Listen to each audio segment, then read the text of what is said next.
Doctora Elena Castillo, una historiadora de 49 años de edad especializada en arquitectura religiosa, estaba examinando los planos antiguos de la parroquia de Santo Antonio en Río de Janeiro aquella tarde soleada del 17 de mayo de 2025. Su objetivo era documentar las restauraciones realizadas a lo largo de los siglos. La iglesia, con sus viejos muros de piedra y techos abovedados, siempre había sido un tema de fascinación para ella. Había una razón personal que la impulsaba a investigar a fondo cada rincón del lugar. Fue entonces cuando, al desplazar un pesado mueble en la sacristía para acceder a unos pergaminos olvidados, sus dedos rozaron un compartimento oculto en la pared. Al principio pensó que se trataba de una simple cavidad para guardar documentos menores. Pero cuando logró abrir el pequeño nicho de madera, encontró una caja de metal corroída por el tiempo. Elena se dio cuenta de que no era un objeto cualquiera. Estaba cubierta por una fina capa de polvo y telarañas, y el óxido había manchado la madera circundante. Lo que había encontrado había estado allí por décadas, posiblemente más de 50 años. El estado de conservación de la caja sugería que había permanecido sellada, protegida de la humedad. Y lo más perturbador: una pequeña inscripción grabada en la parte superior, casi ilegible, contenía las iniciales AP y una fecha, 1987. Este descubrimiento cambiaría para siempre un misterio de 38 años que había atormentado a la comunidad de la parroquia de Santo Antonio. Elena Castillo no tenía idea de que esta tarde ordinaria se convertiría en el día más inquietante de su vida. Lo que estaba a punto de descubrir había permanecido oculto por décadas, esperando este preciso momento. En unos minutos, un secreto de casi 4 décadas finalmente sería expuesto. Río de Janeiro nunca sería la misma después de ese descubrimiento. Era el otoño de 1987, un año marcado por la incertidumbre económica en Brasil y una creciente inquietud social. La parroquia de Santo Antonio, ubicada en un barrio tradicional de Río de Janeiro, era un bastión de la fe y la comunidad. Sus muros centenarios habían sido testigos de innumerables vidas y secretos. A pesar de su antigüedad, la iglesia mantenía una rutina inalterable, con misas diarias y sesiones de confesión semanales que atraían a fieles de todas las edades. El padre Ricardo, un hombre de 50 y tantos años con una barba canosa y ojos cansados, era el confesor principal. Su voz grave y su naturaleza comprensiva lo hacían un confidente muy respetado por su congregación. Entre los feligreses habituales se encontraba Aline Pereira, una joven estudiante de 21 años, conocida por su devoción y su participación activa en las actividades parroquiales. Aline era una joven discreta, con el cabello castaño recogido en una trenza y unos ojos grandes y expresivos. Su vida giraba en torno a sus estudios universitarios y su fe. Cada jueves por la noche sin falta, Aline acudía a la parroquia de Santo Antonio para la sesión de confesiones de las 8 de la noche. Era su ritual, un momento de introspección y conexión espiritual que atesoraba profundamente. La capela, en esas horas nocturnas, solía estar tranquila, iluminada apenas por la tenue luz de las lámparas. La noche del 22 de octubre de 1987 no parecía diferente. Aline llegó a la iglesia a su hora habitual. El aire estaba fresco y el cielo nocturno se vislumbraba entre las siluetas de los edificios vecinos. Al entrar en el confesionario, un mueble de madera oscura con 2 compartimentos separados por una rejilla, Aline empujó la puerta de madera sin hacer ruido. Sin embargo, en lugar de girar sobre sus goznes, la puerta se soltó inesperadamente de su eje, cediendo bajo el ligero empuje de Aline. La joven perdió el equilibrio y cayó hacia atrás, su cuerpo desapareciendo en la oscuridad. Se escuchó un estruendo amortiguado, un sonido que el padre Ricardo, esperando en el compartimento contiguo, confundió con un golpe de aire o el cierre brusco de una ventana. Cuando recuperó el aliento, Aline ya estaba en la oscuridad más absoluta. El choque la dejó aturdida por un momento. Encendió rápidamente la linterna de su teléfono celular, la tecnología de la época, y se encontró dentro de un túnel estrecho. Las paredes de piedra rezumaban humedad y moho, y había una fina capa de arcilla en el suelo que se adhería a sus zapatos. El eco de sus propios pasos sonaba demasiado alto en ese espacio confinado. A cada metro que avanzaba, Aline encontraba fragmentos de paredes con marcas de uñas, como si otras personas, antes que ella, hubieran intentado desesperadamente escapar de aquel lugar. No había velas, voces o símbolos místicos que le dieran una pista. Solo el tenue destello de su linterna reflejaba unas cadenas oxidadas colgadas de improvisados ganchos en las paredes. La ausencia de luz natural y la creciente sensación de claustrofobia la envolvían. Las horas siguientes, aunque para ella se sintieron como una eternidad, pasaron sin que Aline pudiera determinar el tiempo exacto. Finalmente Aline sintió que el pasaje se ensanchaba, abriéndose a una pequeña sala con un túmulo de piedra en el centro. El túmulo estaba sobre unos viejos rieles de metal, sugiriendo que había sido movido con frecuencia. El ataúd que debería haberlo ocupado estaba vacío, pero había manchas oscuras en el umbral de piedra, como si algo pesado y quizás manchado hubiera sido transportado allí. Con las manos temblorosas, Aline empujó una puerta que chirrió con un sonido metálico. Subió por una escalera de mampostería, escalón a escalón, hasta que finalmente llegó al sótano de la iglesia. Fue encontrada a la mañana siguiente por el sacristán, temblorosa y sin comprender del todo lo que había sucedido. Llevaba en los ojos el miedo silencioso de quien sabe que en esa noche estuvo muy cerca de desaparecer para siempre. La comunidad, aliviada por su aparición, atribuyó el incidente a un extraño accidente estructural. Pero nadie preguntó en ese momento qué era ese túnel ni de dónde venían las manchas. El misterio de lo que realmente ocurrió en esas horas permaneció en el aire. Los días, las semanas y los años pasaron después del incidente de Aline. La parroquia de Santo Antonio llevó a cabo reparaciones urgentes en el confesionario. La puerta fue reforzada y el agujero debajo sellado con concreto, justificado como una cavidad de cimentación olvidada. La historia de Aline se convirtió en una anécdota extraña, un suceso aislado atribuido a la antigüedad del edificio.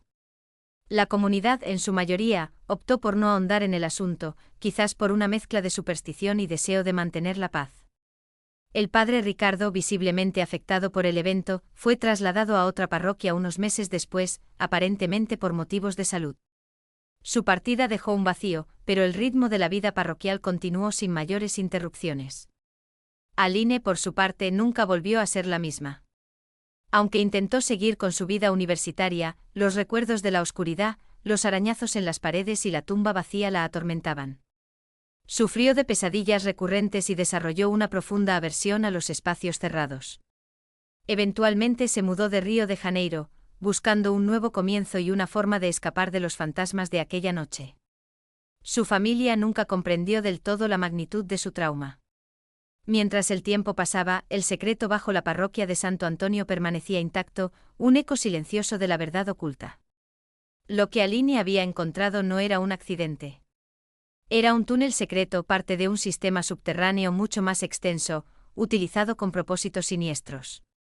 La verdadera historia se remontaba a décadas atrás, a los turbulentos años de la dictadura militar en Brasil, y a la figura del Monseñor Antonio Braga. Monseñor Braga, quien fue párroco de Santo Antonio en los años 70 y 80, era una figura respetada públicamente, pero en la oscuridad, un ferviente partidario del régimen autoritario. Él creía firmemente en la necesidad de purificar la sociedad de elementos considerados subversivos o inmorales. Bajo la fachada de piedad, Monseñor Braga utilizaba la iglesia como un centro clandestino para rehabilitar a jóvenes considerados problemáticos por sus familias o por el propio régimen. Jóvenes con inclinaciones políticas disidentes, aquellos con costumbres indebidas, o incluso aquellos que simplemente eran una vergüenza para sus familias influyentes, eran llevados a la parroquia. Los padres, en muchos casos, eran persuadidos de que la iglesia ofrecía un retiro espiritual o un programa de disciplina que los ayudaría a reformarse. Lo que no sabían era que sus hijos serían internados en las catacumbas secretas bajo la iglesia. El sistema de túneles que Aline había descubierto no era una peculiaridad arquitectónica. Era una prisión improvisada, un laberinto de celdas subterráneas construidas con la complicidad de algunos miembros de la jerarquía eclesiástica y un puñado de obreros leales. Estos túneles habían sido excavados décadas antes, supuestamente para almacenar reliquias o para servir como refugios durante emergencias, pero bajo Monseñor Braga, su propósito cambió drásticamente. Los jóvenes eran llevados a través del confesionario, que servía como una entrada oculta, y luego transportados en un pequeño vagón de carga a través de los rieles que Aline había notado, directamente a las celdas subterráneas. El programa de rehabilitación consistía en aislamiento forzado, adoctrinamiento religioso extremo y trabajo manual extenuante. Los jóvenes eran despojados de sus identidades, sus nombres reales eran reemplazados por números, y su contacto con el mundo exterior era completamente cortado. Las manchas oscuras que Aline vio en el umbral del túmulo no eran de óxido, sino de la arcilla y el polvo que se desprendían de los cuerpos de estos jóvenes. El túmulo en la pequeña sala era un lugar de tránsito, utilizado para llevar a los internos más enfermos o desobedientes a un lugar aún más profundo, una sección de las catacumbas de la que nadie regresaba. Monseñor Braga mantenía el control con mano de hierro, utilizando el miedo y la manipulación. Los pocos que intentaron escapar fueron castigados severamente. Los arañazos en las paredes que Aline encontró eran el testimonio mudo de esos intentos desesperados. Un pequeño grupo de monjas mayores, devotas hasta el fanatismo, actuaban como guardianas, convencidas de que estaban salvando almas descarriadas. Ellas eran el último eslabón de una cadena de silencio que protegía a Monseñor Braga. La desaparición de los jóvenes nunca se denunciaba oficialmente. Sus familias eran informadas de que habían huido o desertado del programa, manteniendo la reputación de la Iglesia intacta. El sistema funcionó durante años, hasta la caída de la dictadura en 1985. Aunque el régimen había terminado, el miedo y la inercia del poder de Monseñor Braga mantuvieron el secreto vivo. La Iglesia había invertido demasiado en el proyecto, y la revelación de estas prácticas habría significado un escándalo devastador. Aline Pereira, en esa noche de 1987, había tropezado con la punta de un iceberg macabro. Su aparición en el sótano, sin haber alcanzado las celdas más profundas, fue una suerte inaudita. El susto de su desaparición fue atribuido a la providencia. Pero la verdad, brutal y dolorosa, seguía enterrada. Nadie podía imaginar que la devoción pública de una institución escondía tales horrores. La caja de metal que Elena Castillo descubrió no contenía joyas ni documentos históricos, sino un tesoro mucho más valioso, la verdad.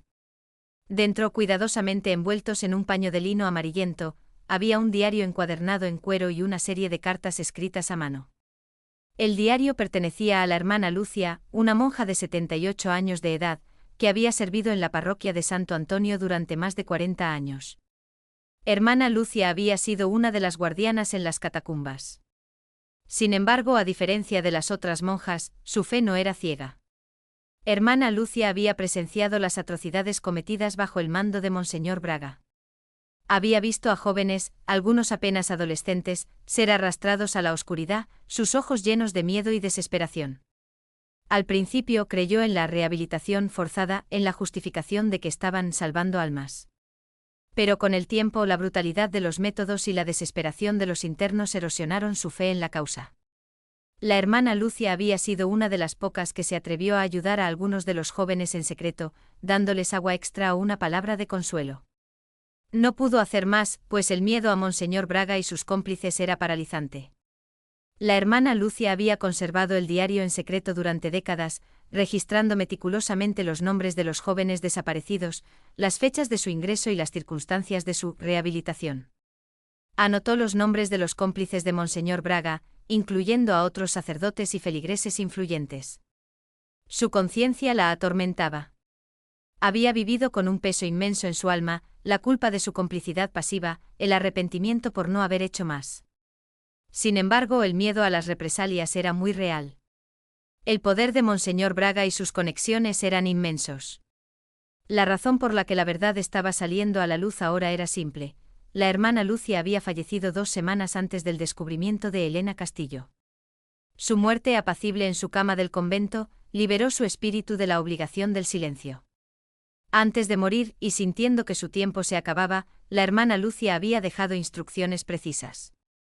Había confiado el diario y las cartas a la hermana superiora del convento, una mujer de mente abierta y con un fuerte sentido de la justicia. La superiora, aunque inicialmente consternada por el contenido, reconoció la importancia de la verdad. Ella había sido quien discretamente había colocado la caja en el compartimento oculto de la sacristía, sabiendo que Elena Castillo, la historiadora, estaba investigando la iglesia y tenía una reputación de meticulosidad. Había sido una confesión póstuma, un grito de justicia desde la tumba. Elena, al leer las primeras páginas del diario, sintió un escalofrío que le recorrió la espalda. Las palabras de la hermana Lucia eran claras, aunque llenas de dolor. Hablaban de un sistema de secuestro y encarcelamiento. Mencionaban los rieles y el túmulo que Aline Pereira había descrito. Elena se dio cuenta de la magnitud de lo que tenía en sus manos. No era solo un documento histórico. Era la clave de un crimen atroz, un secreto guardado por décadas. La anticipación de lo que revelaría cada página era abrumadora. Las familias merecían saber lo que realmente había sucedido. Elena Castillo pasó las siguientes 48 horas inmersa en el diario y las cartas de la hermana Lucia. Cada página revelaba un detalle más horrendo que el anterior. La hermana Lucia había documentado con precisión el modus operandi de Monseñor Braga. Jóvenes entre 15 y 21 años eran atraídos a la parroquia bajo falsos pretextos, retiros espirituales, programas de consejería o incluso oportunidades de empleo inexistentes. Una vez dentro eran drogados, la mayoría de las veces con sedantes mezclados en bebidas o alimentos, y luego arrastrados al confesionario, donde el mecanismo de la puerta oculta se abría para revelar el túnel. El diario detallaba los nombres de 37 jóvenes que desaparecieron en la parroquia de Santo Antonio entre 1975 y 1987. La hermana Lucia había registrado sus nombres completos, las fechas de su ingreso y, en muchos casos, sus últimos momentos conocidos. Describió el terror en los ojos de un joven llamado Pedro Silva, de 16 años, quien fue internado por su familia debido a su activismo político. Pedro intentó escapar varias veces, dejando los arañazos en las paredes que Aline había visto. Su resistencia le costó caro. El túmulo en la pequeña sala, según el diario, no era solo un punto de tránsito. Era un lugar de tortura y, en muchos casos, de muerte. Los rieles no eran para vagones de carga, sino para una camilla improvisada. Aquellos que se negaban a reformarse o que enfermaban gravemente eran llevados allí para recibir castigos o para ser desechados. Las manchas oscuras en el umbral eran de sangre y fluidos corporales, testimonio de la brutalidad que Monseñor Braga y sus cómplices infligían a los internos. La revelación más impactante llegó cuando Elena leyó la descripción de lo que sucedía con los cuerpos. Los túneles no terminaban en las celdas. Se extendían más allá, conectándose con un sistema de drenaje antiguo que desembocaba en las alcantarillas de la ciudad. Los cuerpos de los jóvenes que fallecían en las catacumbas eran despojados de cualquier identificación y arrojados a estas alcantarillas, sus restos llevados por la corriente hacia la bahía de Guanabara. No quedaban pruebas. Sus familias eran informadas de que habían escapado y se habían perdido en la vasta y peligrosa ciudad. El diario también nombraba a los cómplices, el padre Carlos, otro sacerdote de la parroquia, que ayudaba a Monseñor Braga a seleccionar y capturar a los jóvenes, el sacristán de entonces, un hombre llamado Manuel, que mantenía el sistema de túneles y el mecanismo del confesionario, y varios feligreses influyentes que financiaban la operación o usaban el programa para deshacerse de sus propios hijos problemáticos. La hermana Lucia describía el miedo que los mantenía unidos, el pacto de silencio para proteger la reputación de la Iglesia y sus propias posiciones de poder. La implicación de Monseñor Braga en este esquema era absoluta. Él era el cerebro, el ideólogo. Su devoción a lo que consideraba un orden moral lo llevó a cometer actos de extrema crueldad. Las cartas adjuntas al diario eran de algunos de los padres de los jóvenes, expresando su gratitud a Monseñor Braga por salvar a sus hijos ignorantes de la verdad. Una de las cartas, fechada en 1986, era de la familia de un joven llamado Bruno Méndez, de 19 años, quien había sido internado por su activismo estudiantil. La hermana Lucia había escrito una nota al margen: Bruno falleció el 10 de marzo de 1987. No resistió el castigo. Su nombre se sumaba a la lista de víctimas. La hermana Lucia, en sus últimas entradas, expresaba su tormento. He cargado con este secreto por demasiados años, había escrito. No puedo morir sin decir la verdad. Ellos me amenazaron, pero ya no importa. Las familias merecen saber lo que realmente sucedió. Su testimonio era la voz de los muertos. Elena Castillo sintió una mezcla de horror y una profunda responsabilidad. Había descubierto no solo una tragedia, sino una conspiración institucional que había permanecido oculta bajo el manto de la fe. La verdad era incluso peor de lo que cualquiera podría haber imaginado. Elena Castillo no perdió el tiempo. Con el diario y las cartas de la hermana Lucia como prueba irrefutable, contactó de inmediato a las autoridades. La policía de Río de Janeiro, inicialmente escéptica, quedó impactada por la coherencia y el nivel de detalle de la documentación de la hermana Lucia. Se abrió una investigación a gran escala. Lo que nadie sabía era que el padre Ricardo, el sacerdote de la época de la desaparición de Aline Pereira, había conservado en secreto un juego de llaves del confesionario, que por extraña casualidad, él mismo había encontrado en un antiguo cofre durante su traslado a otra parroquia. Él las había guardado, sin saber su propósito exacto, pero sintiendo que eran importantes. La primera medida fue una excavación exhaustiva de las catacumbas de la parroquia de Santo Antonio.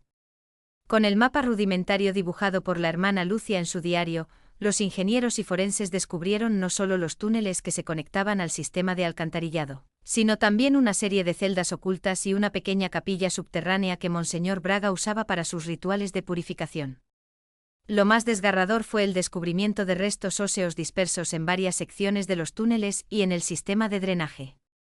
Aunque el tiempo y el agua habían hecho su trabajo, los expertos forenses lograron identificar, a través de análisis de ADN, los restos de 10 de los 37 jóvenes mencionados en el diario de la hermana Lucia.